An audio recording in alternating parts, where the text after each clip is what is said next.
I'd like to welcome from the Association of Canadian Financial Officers, Danny Richard, the president. Thank you for joining us today. We're running a little behind schedule, but just so everyone knows, it's my intention to get us through 3 rounds that will take us to 5:30. The last round is going to be somewhat truncated. Government and opposition, official opposition members will have 4 minutes, and the other 2 parties will have 2 minutes each. And I will do everything I can to get us finished by 5:30. Mr. Richard, you'll be given 5 minutes for an opening statement, and over to you, please. Thank you. Thank you, Mr. Chair, members of the committee. My name is Danny Richard. I am the president for the Association of Canadian Financial Officers. We are North America's largest union that exclusively represents accountants, controllers, auditors, and other financial professionals. We have more than 7,000 members in over 70 departments within the Canadian Federal Public Service and at NAV Canada. The majority of our members hold a professional designation, such as CPA. They play a pivotal role in ensuring the effective management of the public purse.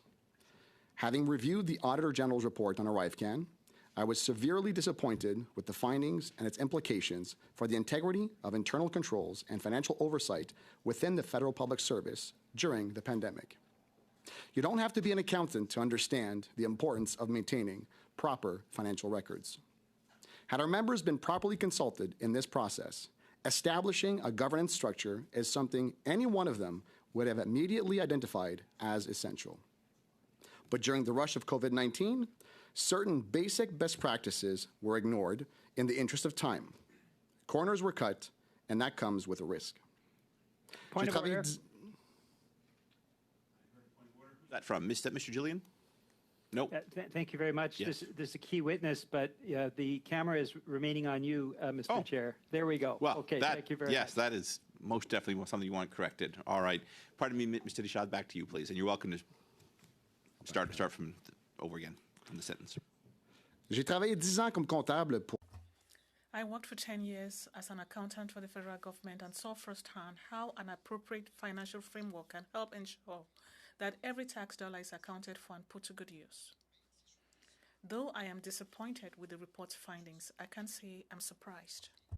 Our job is to defend our members' interest, and all too often, we receive a call from a member who is faced with a difficult choice. Should they blow the whistle by speaking up at the risk of jeopardizing their career, or do they simply flag their concerns and walk away? It is incredibly difficult to support and encourage our members to do the right thing when too often, even if they speak up, their advice and recommendations are ignored. This was all but confirmed when we surveyed our members at CBSA, PSPC, and PHAC about their involvement in the development and implementation of ArriveCan. Of the nearly 1,000 members we have across all 3 departments, less than a dozen members reported their involvement with ArriveCan. Unsurprisingly, 5 of our members said they witnessed something that didn't sit well with them. Most of those individuals indicated they had flagged their concerns to management. So why were so few of our knowledgeable and experienced financial professionals in these departments consulted? Why did those small few who were consulted, who did the right thing by raising their concerns, get pushed aside? Now, let me be clear. I believe in the government's financial framework when it is adhered to. When the Financial Administration Act is followed properly, it ensures responsible fiscal management within the Canadian government. The governance rules are clear. But what do we do when the rules that are put in place for sound financial stewardship aren't being followed? As financial professionals, we have the ethical obligation to speak up. But this ethical obligation gets bypassed by hiring consultants to be yes men for untold amounts. Instead, we should be relying on the institutional knowledge and expertise housed within government at no additional cost to taxpayers. This is why we must reduce the reliance on contractors, listen to our in-house experts, and find better way to protect whistleblowers on occasions like this so that people aren't afraid to speak up. The data on this sphere is clear. In the last annual Public Service Employee Survey, only 55% of our members at CBSA said they would feel comfortable initiating a formal complaint without fear of reprisal. It's hard to challenge someone when that very person you're challenging is the one that will be assessing your performance at the end of the year. Simply put, whistleblowers often become scapegoats. Our members can ensure blunders like this don't happen, but we must let them do their job instead of pushing them aside. We shouldn't be contracting out work that can be performed by public servants at a much lower cost, all while reducing taxpayers' confidence in how their tax dollars are being spent. I often hear that consultants are needed as they do work for cheaper, faster, and better. But what happened with ArriveCAN is a clear example as to why that's not always true. Thank you for your time, and welcome any questions you may have. Thank you very much. And just with the eye on the clock and the resources, for the first round, which is normally 6 minutes, it's going to be 5 minutes. So, Ms. Block, you have the floor for 5 minutes, please. Thank you very much, Mr. Chair, and thank you, Mr. Richard, for joining us today. I appreciated your opening statements. I also appreciated an article that I read that I believe you wrote back in 2021, and I may ask some questions around that article as well. In your opening statement, you referred to hearing complaints from your members at PHAC, CBSA, and PSPC. You also mentioned that members are afraid to raise complaints for fear of reprisal and will often just flag concerns and move on. Do you know who your members raised their concerns to? We don't have the exact details, and I can tell you why. Our members are afraid. Even in preparation for this committee appearance, we sent out a survey urgently last Friday to hear from them. The survey was anonymous. People gave us information, but they didn't want to give us their name. I had a few people reach out to me personally because they knew me. He says, Danny, you cannot name me on this. They're concerned for their well-being. Blowing the whistle doesn't do you any good. So in terms of their exact involvement, they don't want to highlight it because they're concerned for their well-being. So would your members who have concerns, if they were to raise this with someone within the organization, would it be the CFO? Depending on which level they're at. Generally speaking, we always advise our members, raise it to your immediate supervisor. Most often that wouldn't be the CFO. Could be people at various levels. That said, I've been president since 2016. When a member tells me they've seen wrongdoing, I will tell them, raise it, document it, and then let it go. And I'm embarrassed that I have to say that to my own members. Because what I'd rather say is, we're going to fight this and we're going to help you. But because they're not protected, we have to tell them, look, you need to do the right thing. And the right thing is to raise it to the employer at any level. Raise it, document it, and then let it go. Because I can't tell you one case I've ever heard of a whistleblower that had a favorable outcome. Thank you very much. For me, that is absolutely concerning, and yet I recognize that. Just recently, we had a colleague introduce a private member's bill in regards to whistleblowing, so I recognize that it is an issue. You also stated that less than a dozen of the 1,000 members that you have across these three departments were consulted on the ArriveCAN app, and that they all raised concerns. And I think what this does is raise concerns for us. It raises two that I can think of right away. First, that so few financial officers were consulted. And secondly, that they raised concerns, but those concerns were brushed aside. This does seem to be par for the course with this current government, to disregard concerns about overspending.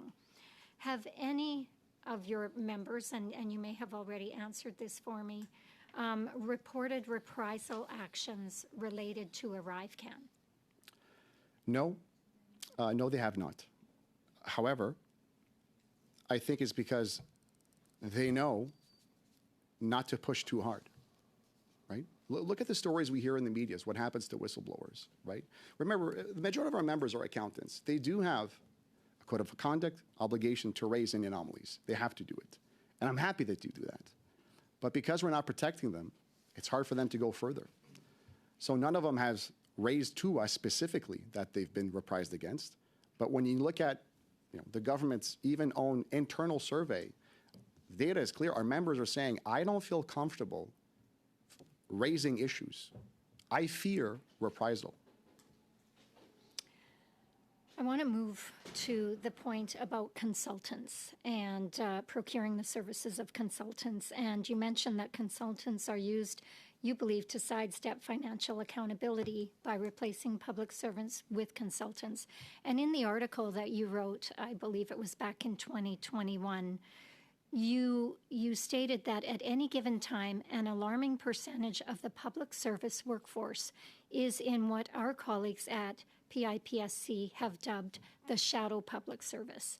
I'm wondering if you can tell us a little bit more about that shadow public service and what it is costing Canadians. Often, when we want a project to go forward, our members can be seen as barriers, sticks in people's wheels. Oh, finance, accountants, they're not conducive, they're not helping. So how can we bypass them?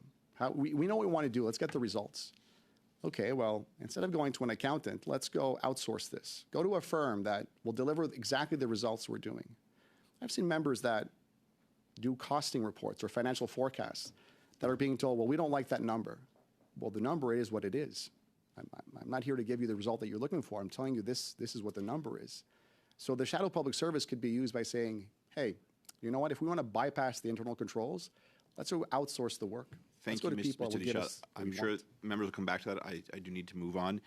Turning now to Ms. Yip, you have the floor for 5 minutes, please. Thank you. Thanks for coming to the committee. Can you describe to the committee who your union represents? Certainly. We represent accountants, controllers, and anyone that works in finance or audit. That's primarily our members. We have 7,000 members across Canada in over 70 departments. And what are the departments? Over 70 of them. It'd probably be easier to name you the departments 70, that we sorry. don't represent. Yeah, so I only heard 7. No, sorry, 70 departments. Okay, 70. Okay. And what is your role? As national president, so my full-time job is primarily 3 things. I go and listen to my members, listen to what they have to say. What are the issues? What are the problems that they're facing? Second, interact with senior management to see what's going on. How can we resolve their issues? And generally speaking, this does seem to work well. However, at any level in middle management, sometimes there can be issues. So we work with our members, we work with senior management, and we work with other unions as well to collaborate as much as we can together.